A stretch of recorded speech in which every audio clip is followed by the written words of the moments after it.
হোসেনপুরে college ছাত্র ইমন হত্যার বিচারের দাবিতে উত্তাল রাজপথ, খুনিদের ফাঁসির দাবি। মশিউর রহমান চন্দন, কিশোরগঞ্জ রিপোর্টার। ছবি চিত্র বিস্তারিত।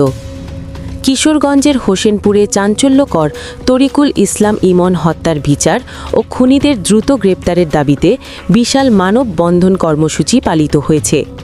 সোমবার ৬ এপ্রিল দুপুরে হোসেনপুর উপজেলা পরিষদের সামনের সড়কে এ মানববন্ধন অনুষ্ঠিত হয়। বিক্ষোভে উত্তাল হোসেনপুর।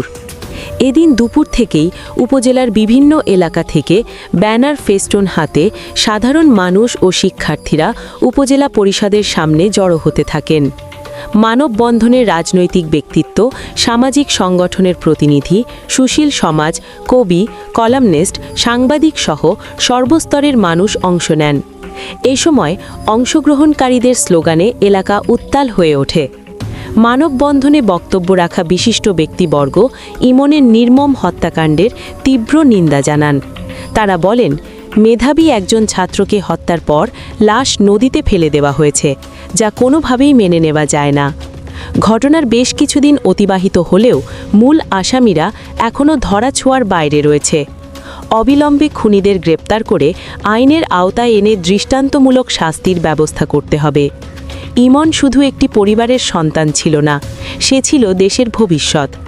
এমন মেধাবী ছাত্রের হত্যাকারীরা যদি পার পেয়ে যায়, তবে সমাজে বিচারহীনতার সংস্কৃতি জেঁকে বসবে। উল্লেখ্য, গত ১৭ মার্চ ব্রহ্মপুত্র নদ থেকে এক অজ্ঞাত পরিচয় ব্যক্তির মরদেহ উদ্ধার করে পুলিশ। পরবর্তীতে তদন্ত ও স্বজনদের শনাক্তকরণের মাধ্যমে জানা যায়, মরদেহটি হোসেনপুর সরকারি ডিগ্রি কলেজের ২য় বর্ষের মেধাবী ছাত্র তরিকুল ইসলাম ইমনের। এই ঘটনার পর থেকেই এলাকায় শোক ও ক্ষোভের ছায়া নেমে আসে। মানববন্ধন শেষে আন্দোলনকারীরা উপজেলা প্রশাসনের মাধ্যমে সংশ্লিষ্ট কর্তৃপক্ষ বরাবর স্মারকলিপি প্রদান করেন।